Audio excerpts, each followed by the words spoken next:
Well, welcome to WATE 6 Plus Sports Extra again. It's our second podcast. This time around, it's just me and Jack Foster. Sam has the night off. She had a run around. She's actually at Vol Baseball.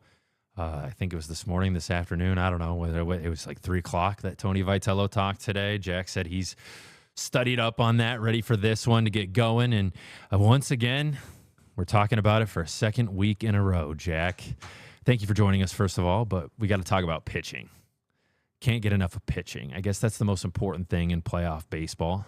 The Vols have Liam Doyle and Marcus Phillips. Those are the questions. Who's starting game one? Let's do it again, Jack, because, the catching situation throws a little wrinkle into that, and I'll let you break that all down. But who would you go with, and what do you think about it all?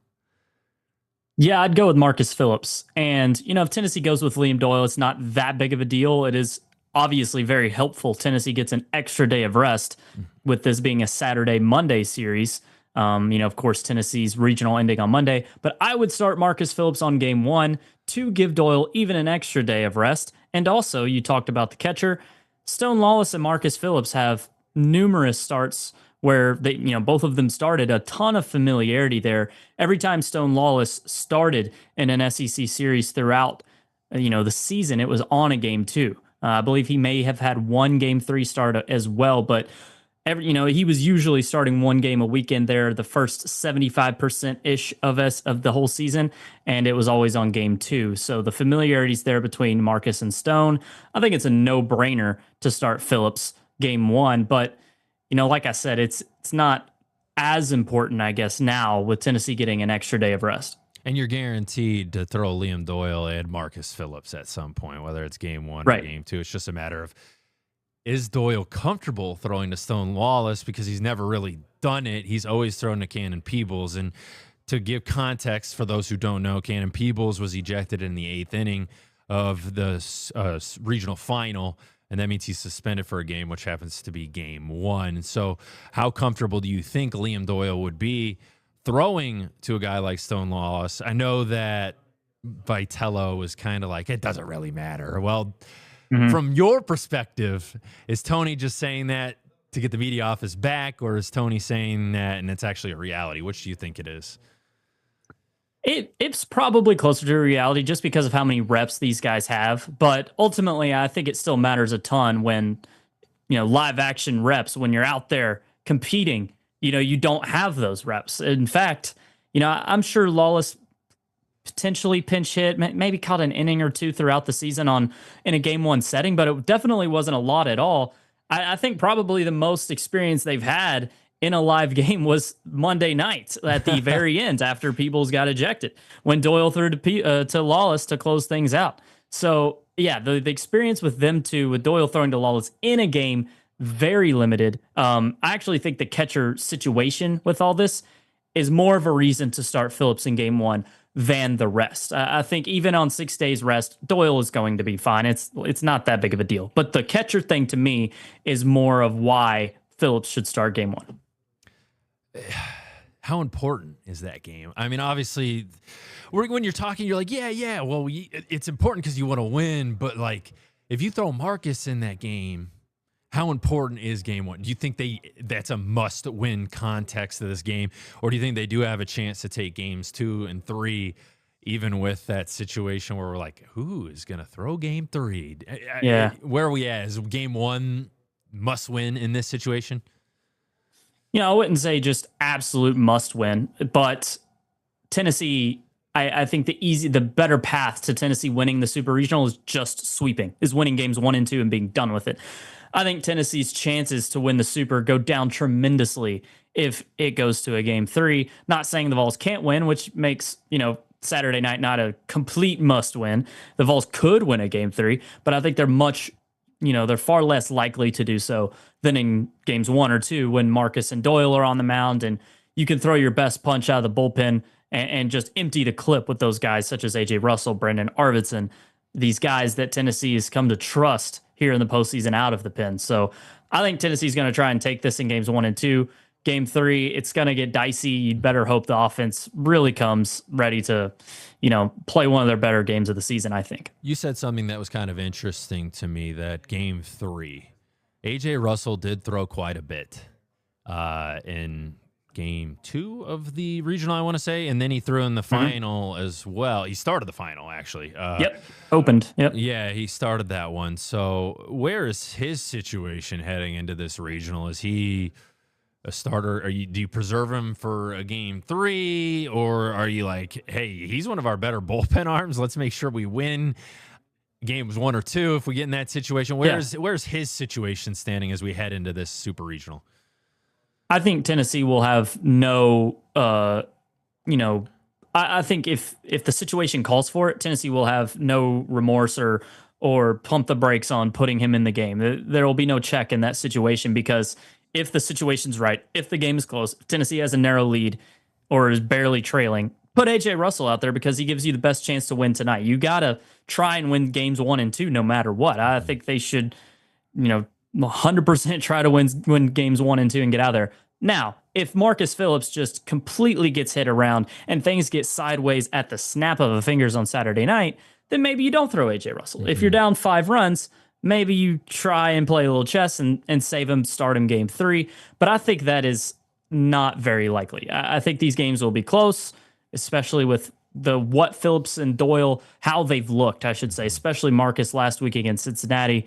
Doyle was money in both of his appearances in the regional. I would expect those games to be tight, and for A.J. Russell to get his normal bullpen workload in one of those games as Tennessee tries to take those as much as possible. I figured that would be the case. He probably will start again, too, on Game 3, maybe. I don't know. We'll see. I have no idea, honestly, Reece, because the Loy Open surprised me. Even Russell on the short rest surprised me. And what surprised me more than anything is Tegan Kuhn's just not pitching. So that's what I was going to ask you about next. I do not know where Tennessee's at with its Game 3 plan right now. It is anyone's guess. That's what I was going to ask you about. Tegan Kuhn's. We talked about him so much last week, and we're like, oh, where's the confidence level with Tegan Kuhn's? And you would have thought if they played that winner takes all game that they would throw him at some point, right? We're sitting here like, wow, they're not even throwing Tegan Kuhn's. Where's the trust level at with that freshman if you're not going to throw him out in a playoff situation? I don't think the trust level is high at all, because if it was, it's not like it's not like Tennessee made it through that regional. It's like, oh, it never really made a lot of sense to play Tegan Kuhn's. That's not the case. It made a ton of sense to start him in Game 4 because he hadn't thrown. It still would have made sense to start him in Game 3, which has been his role. Even, I think, first out of the bullpen after an A.J. Russell Open made a ton of sense. Braden Krenzel is your jam guy. He usually comes on with runners on. That wasn't the case. He relieves Russell after a 2-run homer. So they didn't go to Kuhn's when the bases were clear, when it was logical to do so. They didn't start him in either of Games 3 or 4. I have no idea what his role is, but it clearly seems that Tennessee doesn't have a lot of trust in him. Mop up role, I guess, now, right? If you get behind, way behind early, you just say Tegan. Maybe, I don't know. You played 36 innings in a regional tournament, and he never threw, not once. That's crazy. Like, you talk about mop up, potentially, but I don't even know. Like, their mop up guys seem like an Andrew Binky or Breedlove, a Sharman, those guys who are largely midweek guys, but are somewhat dependable.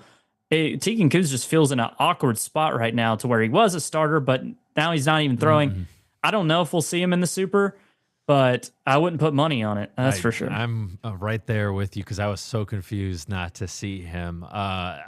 Where's Arkansas's pitching rotation look like compared to Tennessee? What does their ace look like? Obviously, no one's as good as Liam Doyle in the SEC, so that answers that question. But they're 1 versus Doyle, they're 2 versus Phillips, they're 3 versus the hodgepodge of whatever Vol's bullpen games are. Yeah, it's a little weird because Arkansas changed up their pitching rotation actually right before the Tennessee series, starting Aiden Jimenez in a Game 3 role due to all the changeups. I believe that was his first start of the season at the time it was, and now that I'm double checking.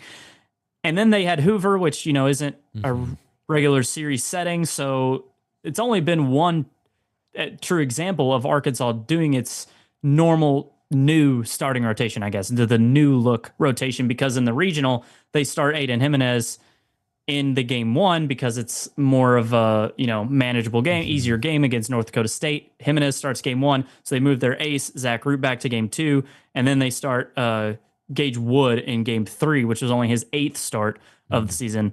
So it's a little bit. I don't think it's up in the air as far as the order. I think it would be Root first. He seems like their ace.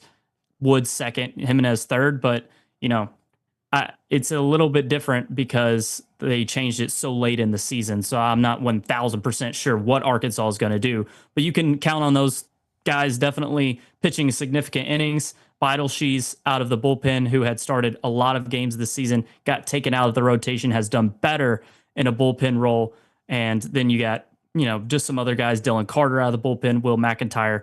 They got plenty of dudes to throw at Tennessee, but a little bit of a new look starting rotation here late for Arkansas. And shout out to Jack, because I kind of threw that question out of the woodwork on him. Usually we have a little conversation beforehand to preview what we're going to talk about, but I was like, I wonder what Arkansas's pitching situation looks like.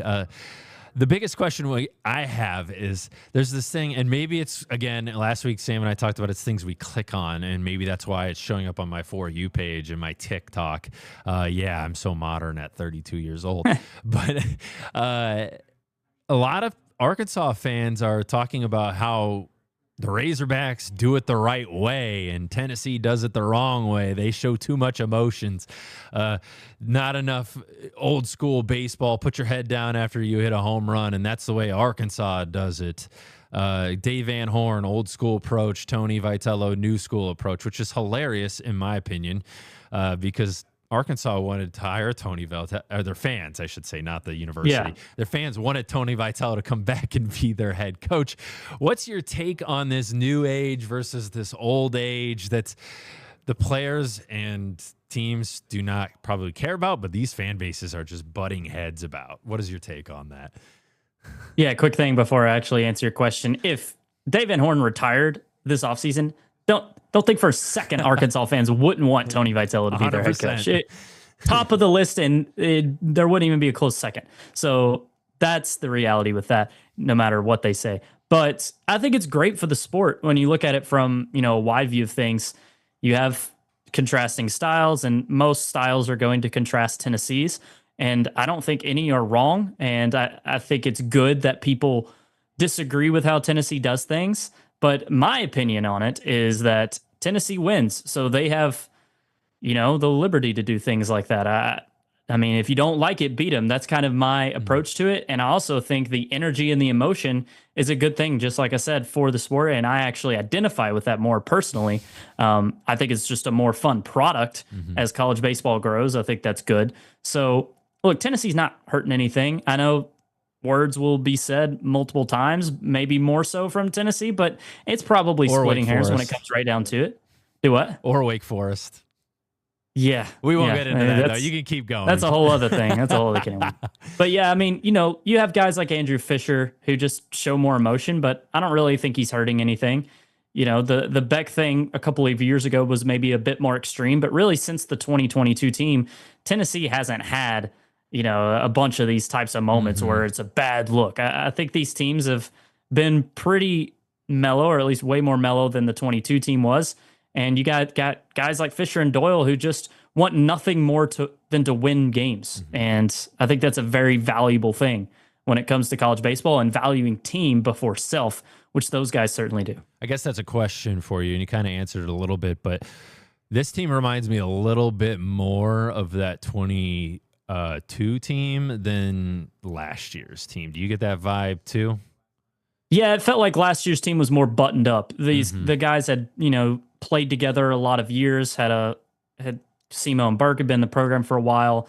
It just felt more like a professional baseball team. And then you look at how many guys are going to end up playing in the MLB. It makes a lot of sense. 23 team was definitely a different type of Tony Vitello team, much quieter. You had Chase Burns, who was a maniac, but even he wasn't very vocal, right? He was crazy. Yeah, he was just. He was I've seen a lot of comparisons between Doyle and Burns quickly. The difference is that Doyle's actions I think are intentional to where he just has that fire. He wants to trash talk. He wants to show that emotion. He does it intentionally. I don't think he's like a psycho himself. Whereas Chase Burns just like will lose it. You know, it's like he can't control it. I think is a little more intentional. Both, you know, great athletes, great competitors, and I know the Burns era ended obviously not like Tennessee fans would have wanted, but there is a difference between the two. Henry To'oTo'o. Yeah, kind of along those lines, right? But yeah, you're right. It is more along the 22 line. I still don't know if it's quite in the same, you know, area or realm as that. I think that team is never going to be topped in that department as far as just the emotion and the trash talk. But this team does have a little bit more fire, and it's really the Ole Miss guys that carry the torch there. And you're right, it is more than the last 2 years for sure. Who was it who spiked the bat? I think it was on a walk. Was it Levi Clark? Levi. Yeah. He got hit because he got hit in the same spot, high shoulder again. So, of course, he's going to be a little mad. I don't think it was like a, yeah, that's right kind of spike. It was like a thing that hurt spike, you know, because it had happened yet again. So I just think he was frustrated literally by getting hit. Because it was a fastball up high in his shoulder. Like, that's going to hurt right on your shoulder blade. That's true. So I think that was the reason. But yeah, I remember the spike you're talking about. That was crazy. Is there any drama surrounding, and it's been so long, so since he left Arkansas, so I doubt it, but any drama surrounding Tony Vitello returning to Arkansas and the disdain, the fan base now, even though, like you said, they would hire him if Dave Van Horn left, is there any disdain and like fuel behind that, or is that just something of the past and now it's back again to the fan base, old school versus new school more than anything? Right. I don't think there's any disdain. There's going to be natural drama and great storyline because it's, you know, another Vitello Arkansas series. And, you know, the stakes are as high as they've ever been between the two teams competing. But, you know, they've played each other enough to where I don't think it's that big of a deal. It's been such a long time now, 8 years since Tony was in Fayetteville. And also, I think a lot of people have this like the wrong perception on Tony and Van Horn's relationship because of the spat they got into in 2021. Yep. They don't dislike each other. Like, the Van Horn is Tony's mentor. Van Horn called Tony Vitello after Tennessee won the Natty last year. Like, they have a ton of respect for each other. You know, that's gone back over a decade now, at least. So if the two coaches were more of enemies in a way, I guess there would be more drama, but that's not really the case. It's really the fan bases more than anything that hate each other. Like, Arkansas baseball fans are very loud and proud, and of course Vol Nation is always going to get into it. So the fan bases, I think, is where the most vitriol lies here. Especially since Tony got hired, these Tennessee fans have really latched on to this program, and this is not they're close, Tony and Van Horn, unlike Tony and Schlossnagel. Right. That's a little different. If fans don't know the story behind that one, Tony does not like Schlossnagel to the point where he had to like walk off in the middle of, I don't know if you remember this, Jack, last year at the World Series. Yeah. He had to walk off an interview. Let's take a second. And he said an expletive in that moment. We won't repeat it on here. He walked away, circled around, and came back. It was hilarious. And then actually at one point I went, is that on the record? And he laughed and he's like, I don't care. He knows how I feel. So...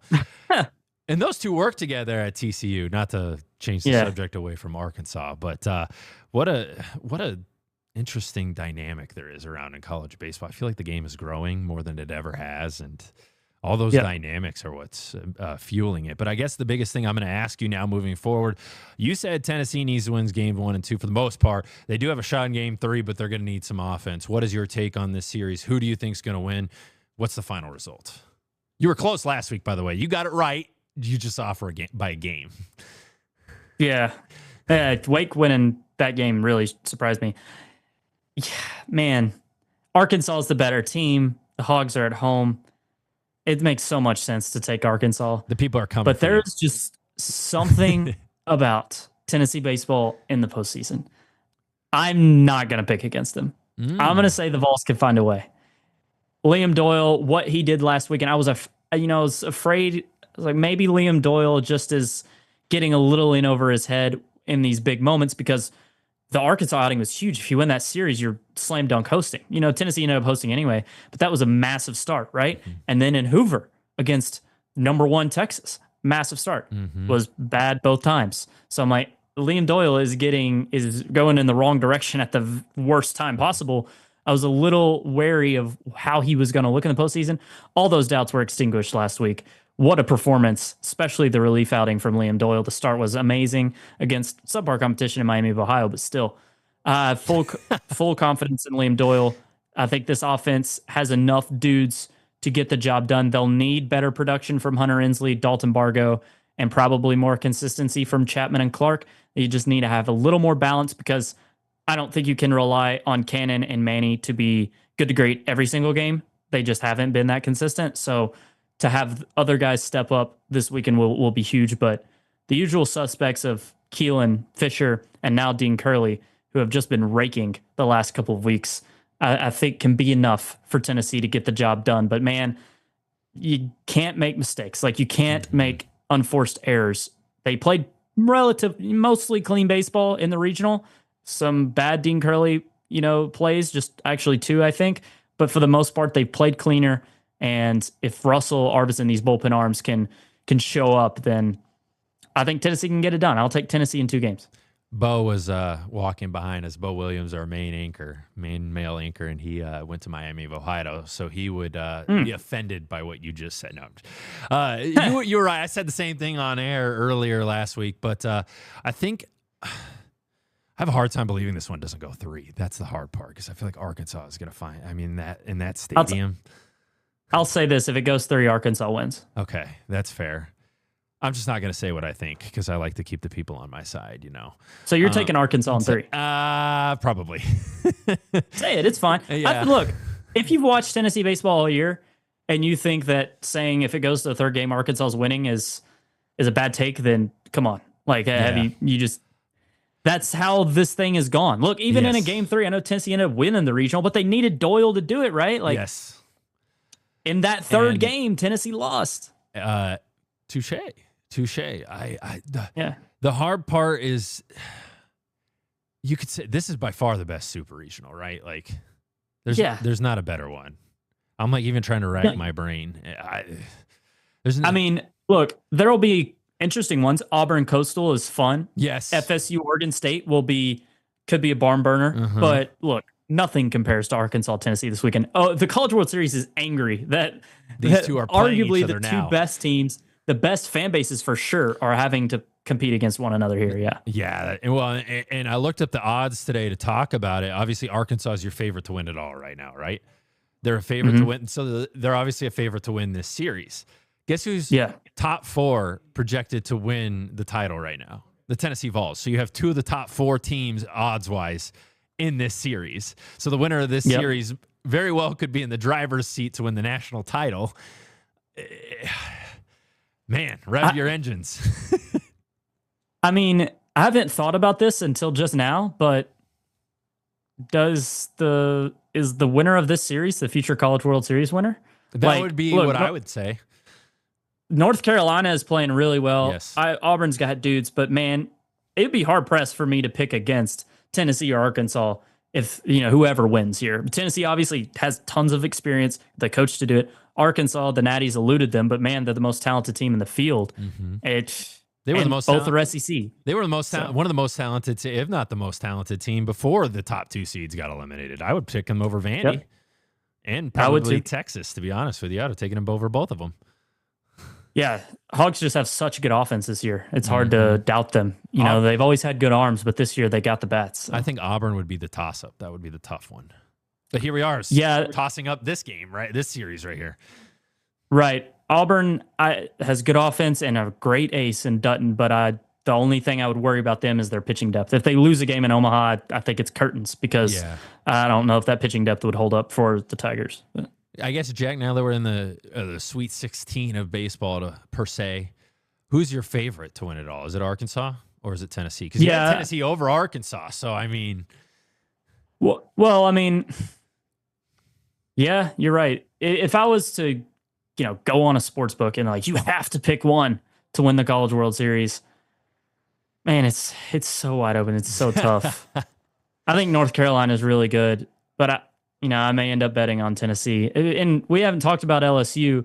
They They're looked good too. so bad in their regional, but there's a team that can do They're it too. good. But yeah, maybe this is a little bold, but I'll just say whoever wins the Tennessee Arkansas series wins it all. Why I not? love the confidence. I love the confidence.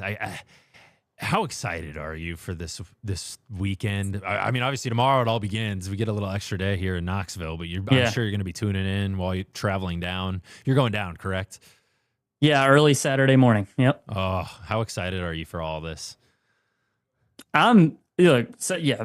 For me, this is huge. I'm very excited. I've never been to a baseball stadium that's going to have this much animosity towards the opposition and that kind of environment than I will Arkansas. I've been to Hoover, of course, been to Omaha. So the just a neutral baseball enjoyer, those are going to be better. But with the hostility that Bomb's going to have, that experience is going to be unmatched probably in my time 4 years covering Tennessee. So I'm very excited. I hope it's a good series.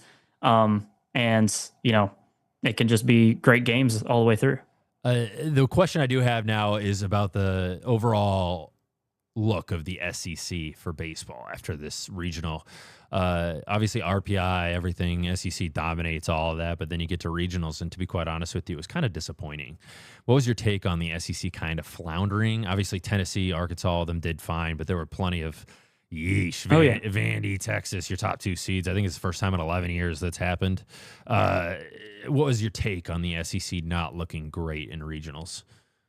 It wasn't a good look at all. 13 teams in. Is there 3 or 4 left now? Yeah. So, it wasn't good. And it's the teams that they lost to. Vandy didn't get bounced by Louisville. They lost to Louisville, but they got bounced by Wright State. Ole Miss lost twice to Murray State. I grew up 20 minutes from Murray State in the middle of nowhere. Like, Murray State baseball beat Ole Miss twice in Oxford, and they have literally 2 pitchers who are any good. Crazy that the Racers were able to do that. Shout out to the Racers. Yeah, and pretty embarrassing for Ole Miss. I mean, Swayze Fields is almost as good as it gets. And then, LSU pulls it out, but the way they struggled with Little Rock was not a good look. Georgia's pitching staff was terrible in the back stretch of the home stretch of the season. So that one not as surprising. You talk about Texas, looked like they were slipping a little bit, but to not, to get 0-2 against your in-state school that is not even Power 4 is not a good look. So it was a bad regional. I thought Florida would give the Carolina schools a bit of more of a fight. They kind of went out with a whimper. Yeah, they went out with a whimper. Kentucky, I thought, played pretty well, but blowing that lead against West Virginia was bad. So there was a lot of bad from the SEC. Really, Arkansas was the bright spot. Sweeps their regional. None of the games were close. Tennessee even had to, obviously win an elimination game. So Arkansas looks like the cream of the crop right now, but see if the Vols can play spoiler. You never know. They play the games for a reason, clearly, because Murray State, UTSA. And they could go to Omaha. The Racers all they got to do is beat Duke. And I mean, you saw it. Murray State can hit almost as good as anyone in the country. Holy cow, he had 20 hits. Who's to say that game UTSA 7? Can either? Do what? UTSA. They beat Texas. I mean, yeah, I would pick UTSA to beat UCLA. Why not? This might be the most outrageous Omaha trip ever. With all these teams you'd never see. I mean, we remember Oral Roberts a couple of years ago. There's usually one outlier. This year it could be just a whole grab bag of 4 seeds, 3 seeds, too. Yeah. Well, look, you're going to have 2 non-top 16 hosts no matter what, because Louisville, Miami, neither were top 16 hosts. Duke, Murray State, same way. So that's 2. I think I just predicted UTSA to win, which isn't a crazy take if you look at the odds. That would be 3. The 4th one that's most likely is West Virginia. I don't think Arizona wins. I can't remember who they're playing. Oh, I think UNC. So I wouldn't pick them. But West Virginia, if they could knock out a LSU team that struggled last weekend, that would be 4 unseeded teams in Omaha. Would be crazy. This has been an awesome tournament if you just like chaos. And that's the perfect way to end it. Just get excited, guys. We're going to have you covered. Jack will be down there. He'll have some coverage for us. For Rocky Top Insider as well. It's going to be incredible. Jack, thank you for joining us. Good luck down there in Fayetteville. Hopefully you got a hotel. I know it's expensive. I appreciate it, Reece. Appreciate you. Have a good night, man. Awesome. Thank you, Jack. I Yep, it appreciate was fun. you. Sorry we went on a little late, but not too bad. No, I thought it was a good combo. It was incredible. Thank you so much for your time. We'll figure out next week because you might be in Omaha. All right. You might be in Yeah, Omaha. So we will see. it but might we'll, be a yeah, Rick Butler if he's back type of thing because you guys might be swamped out there. Yeah, we'll just have to see what shakes, but we'll figure something out. Anyway, the Awesome. Zoom's about to kick me, so I'll see you. Deuces, friend.